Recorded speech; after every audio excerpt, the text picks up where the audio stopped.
Welcome to Basic Brewing Video. I'm James Spencer. I'm Steve Wilkes. This is the third show that we've recorded today.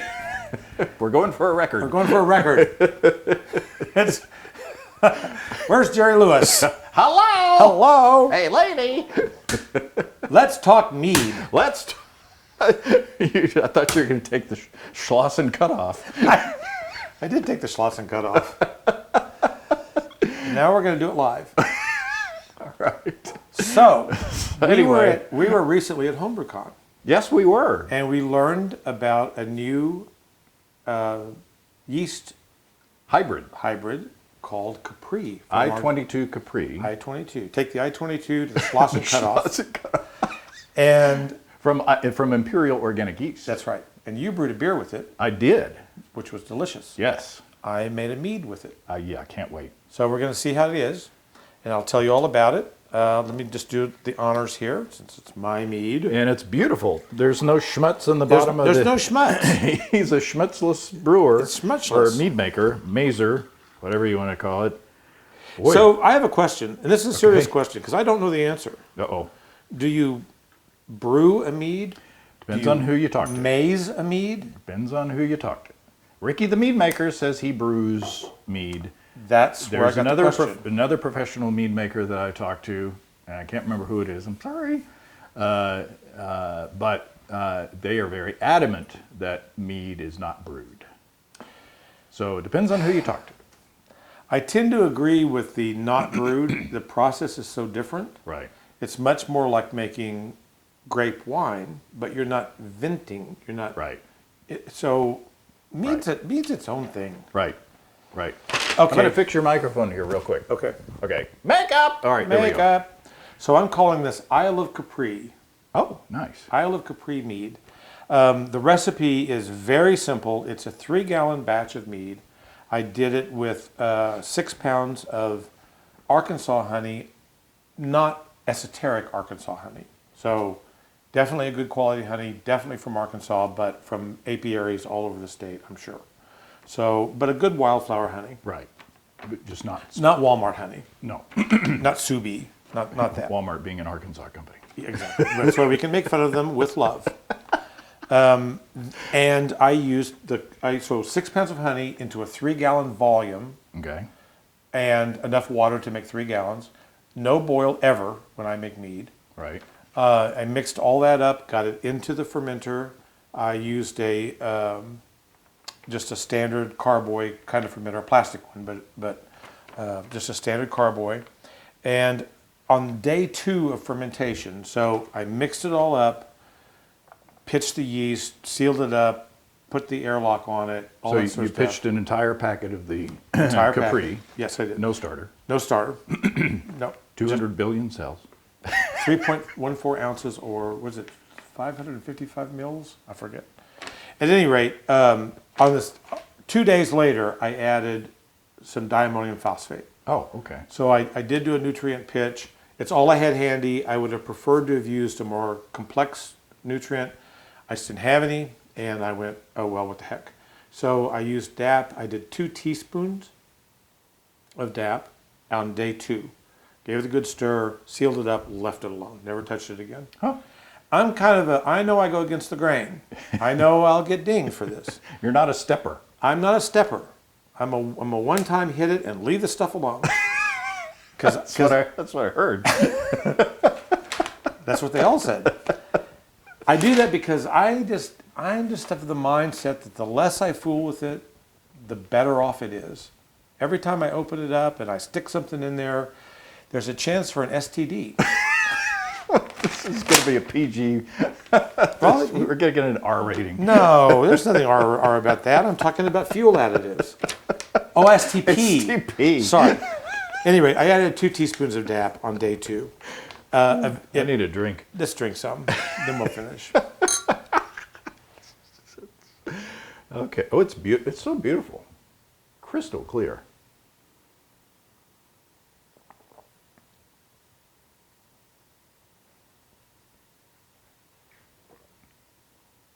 Oh, Is that not good? that's super clean, first of As all. clean as a whistle. Almost dry, but there's a bit of fruitiness in there. Mm-hmm. I get some fruity. I don't know if I'm talking myself into it because I know that this is a new hybrid yeast. It's a new thing that Imperial, Dr. Matt Winans, go to the radio show, Basic Brewing Radio, to hear the interview with him. They create, well, I hesitate to say that they created it, but they enabled a situation where an English yeast and a Kvike yeast got together and made this new strain of yeast. Right. So am I talking myself into saying that there is some fruity characteristics in there? Well, I want to not let you get too far out over your skis because at bottling, I back sweetened it with 4 ounces of very high quality orange blossom honey Oh, okay. Well, all right. to bring that back up just a little bit and to soften. So I don't like to back sweeten things to the point that you go, That's where sweet. where the pancakes. Yeah. And I've had a lot of meads that have had that happen to them. They're delicious. Had some at HomebrewCon that were just delicious, but it was truly like drinking a thin syrup. I like to use back sweetening only to kind of round it, to soften it over. And in this case, I did want to bring out a little bit of some oranginess into the final palate. I don't know how much is there, but there's some there. Has to be. I'm glad that you did because I think that if you hadn't back sweetened it, this would be too thin. I agree. I even toyed with the idea of adding maybe a half ounce to an ounce of glycerin, which is a winemaker's trick. And I do that occasionally, but I didn't want to because I didn't want to get.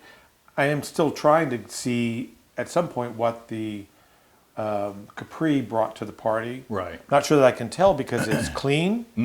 It doesn't smack of any kind of farmhousey. No. I don't know. Anything odd that you might think of. No, there's not spicy phenolics or anything like I don't get anything like that. It just turned into a really beautiful mead that I kind of wasn't expecting.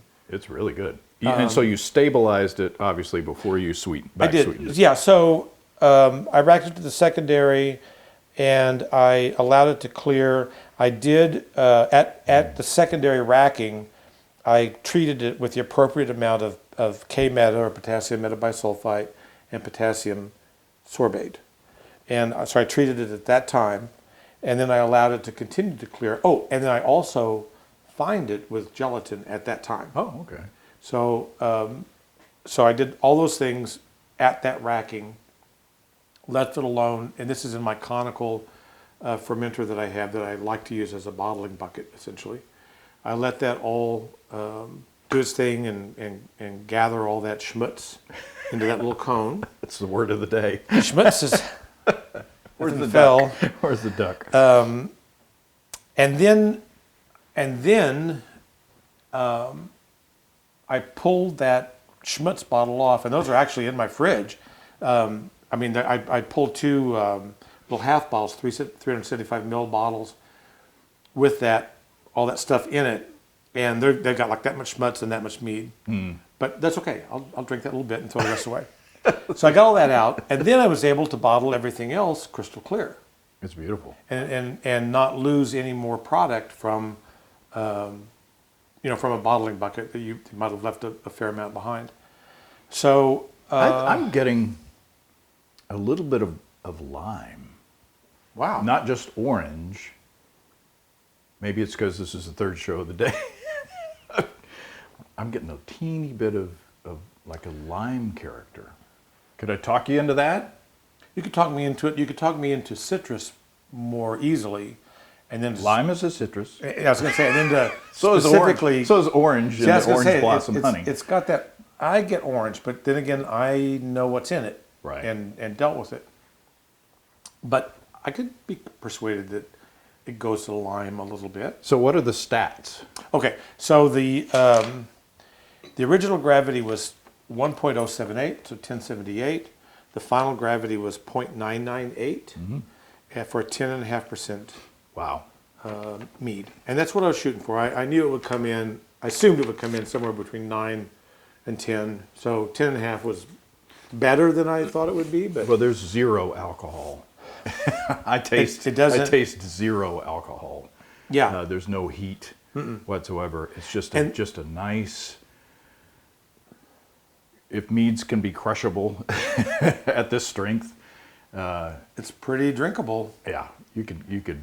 So Capri does really well Make a mead with it. with meads. Now, I will say that the challenges I felt with that, the Capri does not flocculate well at all. Oh yeah, I remember that. And so I actually, when I opened the conical up to drain actually the schmutz away, some of the schmutz blossomed back in. Oh, So then I had to let it resettle for a period of time, which it did pretty quickly. So it did flocculate, but it's so powdery. Right. It's so fine. right. You don't get that clump of stuff like you would Right. from Nottingham or something Right, like that. right, It just right. boom, and it's just like, Which, if you're making a New England IPA, you don't care. you don't care. But I wanted this to be pretty. I wanted it to look like a nice white wine would look, And it does. and it does. And so I had to take a little extra care. That might be the only, if I want to call it a knock, Right. but I don't. Performance-wise. It's just something you have to be aware of, that you have to be gentle with how you treat it. There might, the next time I do this, I don't know what I'll do differently, but now I've had one experience with this kind of yeast, and Yeah. I'd And gladly make- you are probably the first person to make a mead with that yeast. maybe. No, I think I would bet on it. Because Dr. Matt was like, oh yeah, let me know how how it comes out. Well, that's how it came out. It's wonderful. I'll send him a bottle. Yeah. Oh yeah. Anyway, All of mine is gone, I think. So. All right. Cheers, everybody. cheers. Happy brewing or mead making or amazing or Amazing. whatever you call it. Yeah. Cheers. Come and visit us online at basicbrewing.com. You can find archive lists of our audio and video podcasts on homebrewing. You can also find our DVDs and our brewer's logbook, where you can track and log up to 50 batches of beer. Be a jaywalker. Schmutzy. That's pom-poms. A jaywalker. That's what the pom-pom squad was called at my high school. Ours was the Tea-Steppers. Well, I'm not surprised. We called them the Tease Steppers. Ah, Whew.